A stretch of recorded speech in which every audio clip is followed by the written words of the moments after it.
Hello दोस्तों, मैं प्रभाकर, आप सभी का यूट्यूब चैनल में स्वागत है। आप सभी के लिए आज लेकर के आया हूँ संस्कृत रुचिरा भाग 3 यानी कक्षा अष्टम का तृतीय पाठ का अभ्यास कार्य यानी तीसरे पाठ का अभ्यास कार्य डिजी भारतम डिजिटल इंडिया जो पाठ है उस पाठ का जो है हमने अभ्यास कार्य लेकर के आया आप सभी के लिए। कुछ बच्चे फ़ोन करके कह रहे थे कि सर अभ्यास कार्य जल्दी से जल्दी दीजिए, आप समझा करके देते हैं इसीलिए सही रहता है कार्य को करना। तो मैं आप सभी को सामान्य रूप से बता दूं कि पहला प्रश्न जो है उसमें यहाँ पे लिखा है अधोलिखितानां प्रश्नानां उत्तराणि एक पदेन लिखत, यानी पहले जो प्रश्न है इसके जो उत्तर है सिर्फ एक पद यानी एक शब्द में ही लिखना है, ओनली वन वर्ड। तो इस प्रकार से हमें उत्तर लिखना है। कुत्र डिजिटल इंडिया इत्यस्य चर्चा भवति, कहाँ पे डिजिटल इंडिया की चर्चा है? तो संपूर्ण विश्व है, पूरे विश्व के लोग डिजिटल इंडिया की चर्चा करते हैं और अभी लॉकडाउन की स्थिति में ये डिजिटल ही कार्य किया जा रहा है सभी क्षेत्रों में, तो इसीलिए डिजिटल इंडिया की चर्चा पूरे विश्व में है। केन सह मानवस्य आवश्यकता परिवर्तते, तो कहा गया है काल परिवर्तनेन, यानी जैसे जैसे समय बदलता है वैसे वैसे लोगों की आवश्यकता भी बदलता जाता है। लोग अपने आवश्यकता को भी बदल लिया करते हैं समय अनुसार, उसी समय के अनुसार ढल जाते हैं। जो समय चलता रहता है वही बात यहाँ पे बताया गया है। आपने वस्तुनाम क्रय समय केसाम अनिवार्यता न भविष्यति, जब हम आपने यानी बाजार में सामान लाने जाते हैं तो किस चीज की आवश्यकता आज के समय में नहीं होती? बोले रूपिका नाम, आज हम पेटीएम एटीएम पे से भीम ऐप से पेमेंट कर देते हैं। वही बात कहा गया है कि आज के समय ऐसा है दौर कि बाजार में सामान लाने जाएंगे, किसी भी व्यवहारिक कार्य को करेंगे जिसमें पैसा की आवश्यकता है तो हम उसको पैसा से नहीं करते हैं, ऑनलाइन कर लेते हैं यानी डिजिटल तरीके से कर लेते हैं। आगे लिखा कस्मिन् उद्योगे वृक्षाः उपयुज्यन्ते, यानी कस्मिन् उद्योगे वृक्षाः उपयुज्यन्ते, यानी किस चीज के उद्योग में वृक्षों का उपयोग किया जाता है? तो बोले करगदो उद्योग, यानी कागज के उद्योग में, यानी कागज जब बनाया जाता है तो वृक्षों का उपयोग किया जाता है, यानी जितने अधिक से अधिक कागजों का उपयोग होगा उतने ही वृक्ष काटे जाते हैं। इस बात को बताया गया है। अद्य सर्वाणि कार्याणि केन साधितानि, यानी अद्य यानी इस समय, अभी जो समय चल रहा है इस समय जो कागजों का कार्य है या सर्वाणि कार्याणि सभी प्रकार के जो कार्य है लिखने पढ़ने संबंधी कार्य को किस माध्यम से कर पा लेते हैं लोग, किस प्रकार से कर लेते हैं? तो बोले संगणक यंत्रेण, यानी कंप्यूटर के माध्यम से लोग अपने कार्य को कर लेते हैं सहजता से। यानी इन सभी का जो उत्तर है एक शब्द में ही देना है। आगे पूर्ण वाक्य न उत्तरत है, तो हम प्रश्न दिखाएंगे आगे का और हम सीधे डायरेक्ट उत्तर समझाने का प्रयास करेंगे आप सभी को। सभी नीचे प्रश्न देख रहे होंगे। आगे प्रश्न नंबर 2 है अधोलिखितान प्रश्नान पूर्ण वाक्य न उत्तरत, नीचे दिए गए प्रश्नों का उत्तर पूर्ण वाक्य में लिखना है। एक तरफ से प्रश्न को पढ़ देते हैं पहले। प्राचीन काले विद्या कथम गृह्यते, दूसरा है वृक्षाणां कर्तनम कथम न्यूनता यास्यति, तीसरा है चिकित्सालये कस्य आवश्यकता अद्य नानुभूयते, चौथा है वयम कस्याम दिशि अग्रेसरामः, इसके बाद है वस्त्रपुटके केसाम आवश्यकता न भविष्यति। उत्तर है प्राचीन काले विद्या श्रुति परंपराया, यानी श्रुति परंपरा से, सुनने की परंपरा से गृह्यते इसमें ग्रहण करते थे लोग। वृक्षाणां कर्तनम संगणकस्य प्रयोगेण न्यूनताम यास्यति, यानी कंप्यूटर का डिजिटल तरीके से मोबाइल कंप्यूटर इत्यादि का प्रयोग करेंगे तो वृक्षों का काटना जो है वो कम हो जाएगा अपने आप स्वतः। चिकित्सालय रूपिकानाम आवश्यकता अद्य नानुभूयते, कहाँ पे आवश्यकता नहीं होती, किस चीज की आवश्यकता नहीं होती चिकित्सालय इत्यादि में जाने के बाद? तो बोले आज के समय रुपयों की आवश्यकता नहीं होती, डिजिटल तरीके से ही पेमेंट हम कर पाते हैं। कहीं पे भी जहाँ पे पेमेंट करने का बात हो वहाँ पे हम डिजिटल तरीके से कर पाते हैं। वयम डिजी भारतम इति दिशि अग्रेसराम, हम लोग डिजिटल इंडिया की तरफ आगे बढ़ रहे हैं, इसीलिए आज सभी छात्र यूट्यूब के माध्यम से पढ़ पा रहे हैं और आगे भी इससे डिजिटल हो पाएगा, इसकी कामना करते हैं सब। आगे है वस्त्रपुटके रूपिकाणां आवश्यकता न भविष्यति, आवश्यकता न भविष्यति, यानी अब जो है ये जो दौर चल रहा है अभी का समय का, इसमें नए जनरेशन का जो दौर और आने वाला है आगे, इसमें पॉकेट में रुपयों को लेकर के चलना कोई आवश्यकता नहीं होगा। हर चीज डिजिटल और अत्यधिक डिजिटल हो जाएगा आगे का आने वाला समय, ये बात कहा गया है। अगले तीसरे नंबर का प्रश्न है, उसको देखते हैं। तीसरे नंबर का प्रश्न इस प्रकार से, रेखांकित पदान्य अधिकृत्य प्रश्न निर्माणं कुरुता। रेखांकित पदों को अधिकृत यानी ग्रहण करके हम प्रश्न निर्माण करेंगे, यानी रेखांकित शब्दों को बदलना है और यहाँ पे एक शब्द जोड़ना है। पूर्ण जो भी वाक्य है बाकी सब यही रहेगा पूर्ण रूप से। यहाँ पे लिखा है भोजपत्रोपरि लेखनम आरब्धम। रेखांकित शब्द है लेखनम, दूसरे में है लेखनार्थम कर्तगस्य आवश्यकताया अनुभूति न भविष्यति। इसके बाद है विश्राम गृहेषु कक्षम सुनिश्चितम भवेत। इसके बाद है सर्वाणि पत्राणि चल दूरभाष यंत्रे सुरक्षितानि भवन्ति। इसके बाद है वयम उपचारार्थम चिकित्सालयम गच्छामः। तो इस प्रकार से वाक्य है, इसी में हम प्रश्न निर्माण किए गए। आपको प्रश्न जो बनाया गया उसको दिखाते हैं आगे। तो प्रश्न निर्माण इस प्रकार से है, भोज पत्रोपरि किम आरब्धम, ये प्रश्न बन गया। किम जो है रेखांकित शब्द के जगह में लिखा गया है। लेखनार्थम कस्य आवश्यकताया अनुभूति न भविष्यति, कस्य जो है ये रेखांकित शब्द के जगह में लिखा गया है। कुत्र कक्षम सुनिश्चितम भवेत, कुत्र जो है रेखांकित शब्द में लिखा गया है। रेखांकित शब्द की जगह में लिखा गया है सर्वाणि पत्राणि कस्मिन् सुरक्षितानि भवन्ति। सभी जो पत्र है वो किस चीज में सुरक्षित है, कस्मिन जो है यहाँ पे लिखा गया है रेखांकित शब्द के जगह में। वयम किमर्थम चिकित्सालयम गच्छामः, ये जो किमर्थम है ये भी रेखांकित शब्द के स्थान में प्रयुक्त है। आगे जो बताया गया है वो प्रश्न इस प्रकार से, उदाहरणम अनुसृत्य विशेषण विशेष मेलनम कुरुत, यानी यहाँ पे कुछ नहीं है, सामान्य सी बात है कि एक तरफ विशेषण लिखा है, दूसरे तरफ विशेष लिखा गया है, लेकिन वो जो है यथोचित जगह में जहाँ पे उसका उपयोग है उसके साथ में उसको मिलाना है या आमने सामने लिखना है। आमने सामने लिख सकते हैं और मैचिंग जैसे होता है मैचिंग जैसे भी कर सकते हैं। इस प्रकार से इस कार्य को कर सकते हैं। तो यहाँ पे एक दृष्टि में सभी शब्दों को देख सकते हैं। मौखिकम, आगे है ज्ञानम, मनोगता कार्याणि, टंकिता, इसके बाद है काले, इसके बाद है महान, उपकारः और मुद्रा विहीन विनिमयः।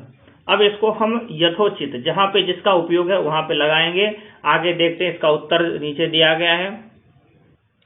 एक दृष्टि में सभी देख पा रहे होंगे कि उत्तर इस प्रकार से है। वीडियो को रोक करके उत्तर हम लिख सकते हैं। मौखिकम ज्ञानम, मनोगताः, उपकारः, टंकिता, काले, महान, विनिमयः, इसके बाद है मुद्रा विहीनः और कार्याणि। इस प्रकार से हम आमने सामने लिख सकते हैं। ये सही तरीका है। वैसे कई बच्चे मिलान करके रख लेते हैं, वो भी सही है। तो सामान्य रूप से इस कार्य को हम इस प्रकार से कर सकते हैं। आगे हम देखते हैं, आगे संधि का शब्द है, संधि को कैसे हम करेंगे आगे देख। यहाँ पे लिखा गया है अधोलिखित पदयोः संधि कृत्वा लिखत। नीचे लिखे गए पदों को यानी शब्दों को संधि करके यानी जोड़ करके। संधि का मतलब होता है जोड़ना और विच्छेद का मतलब होता है अलग करना। तो हमें संधि करना यानी जोड़ना है। यहाँ पे पहला है, उत्तर की तरफ देखते हैं, साथ साथ में हम समझ पाएंगे कि कौन सा शब्द है और उच्चारण भी कर पाएंगे। तो यहाँ पे लिखा है पदस्य और अस्य, पदस्य अस्य मिला देंगे, पदस्यास्य, इस प्रकार से शब्द जुड़ जाता है। अगला है तालपत्र उपरि, तालपत्र उपरि, इसमें इसको जोड़ दिए हैं तो हो गया तालपत्रोपरि। जब हम स्वर संधि इत्यादि पढ़ते हैं तो उसमें संधि करने का जो नियम इत्यादि दिया गया, वहां से हम नियम भी समझ सकते हैं कैसे किया गया, इसमें कौन सा संधि है, इसमें इसको किस नियम के तहत यानी किस नियम के आधार पे इसको शब्दों को जोड़ा गया है। ये सब संधि का विषय है और संधि में हम इसको पढ़ सकते हैं। आगे देखते हैं, आगे भी वाक्य शब्द दिए गए हैं, शब्द है। आगे देखते हैं संधि का। आगे जो संधि का शब्द है च अतिष्ठत, चातिष्ठत, इसको जोड़ दिए हैं तो चातिष्ठत हो गया। करगद उद्योगे, करगदोद्योगे, क्रय अर्थम क्रयार्थम, इति अनयोः इत्यनयोः, उपचार अर्थम उपचारार्थम, शब्द को जोड़ दिए हैं यानी संधि हो गया है। आगे चलते हैं, लिखा गया है उदाहरणम अनुसृत्य अधोलिखितेन पदेन लघु वाक्य निर्माणम कुरुत, यानी नीचे दिए गए जो शब्द है इन शब्द को ग्रहण करके और छोटे छोटे वाक्य निर्माण करना है। और हम प्रयास कर सकते हैं, वैसे कारक जब पढ़ेंगे और अगर पढ़े होंगे उसके लिए, जो पढ़े होंगे उसके लिए ये सामान्य होता है कि हम वाक्य को निर्माण कर सकते हैं। उपयुक्त शब्दों को चुन करके, चिंतन करके और उपयुक्त वाक्य हम प्रयोग कर सकते हैं, बना सकते हैं। तो आगे हम देखते हैं वाक्य कैसे बनाया गया है और कौन कौन सा शब्द है जिसके आधार पर हमें वाक्य निर्माण करना है। तो हमें वाक्य निर्माण करने के जो शब्द दिया गया है वाक्य निर्माण करने के लिए, तो पहला यथा, यथा में जो दिया गया है जिज्ञासा, जिज्ञासा यानी जानने की इच्छा को जिज्ञासा कहते हैं। मम मनसि वैज्ञानिकानां विषये जिज्ञासा अस्ति, यानी मेरे मन में वैज्ञानिक के विषय में जानने की इच्छा है। आगे है पहला है शब्द आवश्यकता, आवश्यकता यानी अद्यत्वे लेखनार्थम कर्तव्यस्य आवश्यकता नास्ति, यानी आवश्यकता को ग्रहण करके एक वाक्य हमने बनाया। तो अद्य से लेकर के नास्ति तक ये एक वाक्य हो गया। अगला वाक्य है सामग्री, सामग्री को लेकर के बनाना है। लेखन सामग्री वृक्षाणां वल्कलेन निर्मीयते, यानी जो लिखने का जो पेंसिल इत्यादि जो बनाए जाते हैं लिखने के लिए, जो रूल होता है लिखते हैं बच्चे, उससे मैथ में कार्य करते हैं या लिखते हैं। तो पेंसिल जो है उसको कहा गया है कि वृक्षों के छिलके से बनाए जाते हैं पेंसिल। तो ये वाक्य, दूसरा वाक्य अगला है पर्यावरण सुरक्षा, यानी पर्यावरण सुरक्षा अस्माभिः कर्तव्या, यानी हम लोगों के द्वारा पर्यावरण का सुरक्षा होना चाहिए, पर्यावरण की सुरक्षा करनी चाहिए हमें, ये कहा गया है। यानी विश्राम, अगला है विश्राम गृहम, नगरे विश्राम गृहम अस्ति, नगर में विश्राम गृह, विश्रामालय, यानी जहाँ पे लोग वाग चलते फिरते आराम करते हैं उसको विश्रामालय कहते हैं, यानी विश्राम गृहम। तो इस प्रकार से वाक्य, 4 वाक्य है, 4 शब्द है, तो 4 वाक्य निर्माण हो गया। आगे है उदाहरण अनुसारम कोष्ठक प्रदत्तेषु पदेषु चतुर्थी प्रयुज्य रिक्त स्थान पूर्तिम कुरुत, यानी कोष्ठक में दिए गए शब्दों को, यानी जो शब्द है वो हिंदी में लिखा गया, इसको चतुर्थी विभक्ति में प्रयोग करना है, यानी चतुर्थी विभक्ति का शब्द इसको बनाना है। जैसे शब्द रूप हम पढ़ते हैं तो शब्द रूप को हम, जैसे भिक्षुक है तो भिक्षुक शब्द रूप का हम प्रयोग कर लेंगे, बालक के तरह ही शब्द है, अकारांत है, जहाँ पे स्त्रीलिंग का शब्द है वहां पे स्त्रीलिंग का प्रयोग करेंगे, पुल्लिंग का तो पुल्लिंग का, और नपुंसक लिंग का तो नपुंसक लिंग का प्रयोग करेंगे। और चतुर्थी विभक्ति में ही उन शब्दों का प्रयोग करके और वाक्य में लिखना है जहाँ पे रिक्त स्थान है, फिलिंग द ब्लैंक्स है। तो हम आगे देखते हैं कैसे करना है।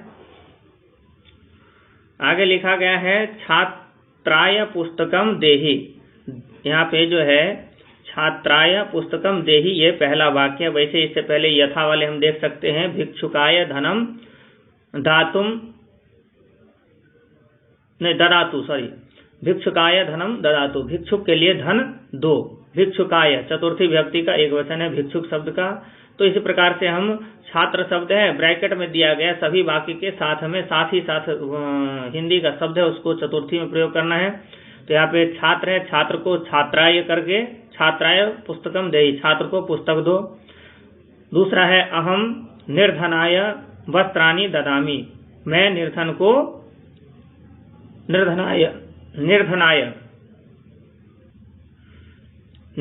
निर्धनाय जो है चतुर्थी विभक्ति का एक वचन है निर्धन शब्द का। तो निर्धन के लिए, मैं निर्धन के लिए वस्त्र ददामि यानी देता हूँ। इसके बाद है लताये पठनम रोचते, लताये यानी लता शब्द स्त्रीलिंग का है, चतुर्थी एक वचन का है। तो लताये यानी लता को, लता के लिए कहा गया है कि पठनम रोचते यानी उसको पढ़ना अच्छा लगता है। इसके बाद है रमेश सुरेशाय अलम, यानी रमेश जो है सुरेश के लिए अलम यानी बहुत है। अधिक अर्थ में अलम शब्द का प्रयोग किया जाता है और पूर्ण अर्थ में भी अलम शब्द का प्रयोग किया जाता है। तो रमेश जो है सुरेश के लिए अलम यानी पर्याप्त है, ऐसा कहा गया है। आगे है अध्यापकाय नमः, अध्यापक को नमस्कार, चतुर्थी विभक्ति है अध्यापकाय। तो इसीलिए कहा गया कि चतुर्थी विभक्ति के साथ में प्रयोग करना है कि क्योंकि वाक्य जो है वो सार्थक बन सके। इस प्रकार से आप सभी अपना अभ्यास कार्य कर सकते हैं घर बैठे।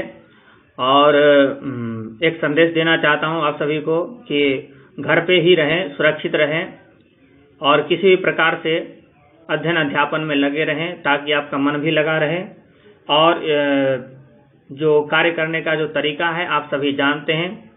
आप सभी को मैंने कक्षा में भी बताया होगा, क्लासरूम में भी बताया गया होगा कि पिछले कक्षाओं के अनुसार ही नियम तो सामान्य रूप से वैसा ही रहता है कार्य करने का। तो नियमानुसार कार्य करिए और अभ्यास कार्य करिए, पढ़िए। जो याद करने योग्य है, परीक्षा में उपयोगी है, उसको याद भी कर सकते हैं। परीक्षा उत्तीर्ण होना ही ज्ञान प्राप्ति का एक साधन नहीं है। ज्ञान प्राप्त करके परीक्षा उत्तीर्ण हो लेना ही एक साधन नहीं है। योग्यता इसी को नहीं कहते हैं। ज्ञान मनन चिंतन करते रहना चाहिए, इसको भी कहते हैं। पढ़ते रहना चाहिए सभी को। और किसी न किसी घर में छात्र है तो छात्र अपने अभ्यास कार्य को पूर्ण करेंगे, पढ़ेंगे। सबको अपने अपने कार्य करने चाहिए और घर में ही रहना चाहिए सभी को। ये जो विश्व संकट है इसके समय में बाहर निकलना, घूमना, खेलना उचित नहीं होगा। घर में ही शारीरिक स्वस्थता के लिए योग इत्यादि कर सकते हैं। हिंदू धर्म में पूजा पाठ भी लोग करते हैं। किसी प्रकार से घर में रहें और घर में मन लगाने के लिए अपने कार्य को करते रहें। इतना ही कहूँगा आप सभी को। और अगले वीडियो प्राप्त हो इसलिए आप सभी अपने चैनल को सब्सक्राइब करके रखिए। और मैं ऐसे ही आप सभी के लिए वीडियो बना करके लाता रहूँगा। वैसे डिजिटल इंडिया जो पाठ है इसका भी मैं विश्लेषण करूँगा, व्याख्या करूँगा, आप सभी के लिए लेकर के आऊँगा वीडियो। तो सब्सक्राइब करके चैनल को जरूर रखिए। और आप सभी अगर कार्य आपको कुशलतापूर्वक प्राप्त हो रहा हो तो एक लाइक जरूर करिए। धन्यवाद।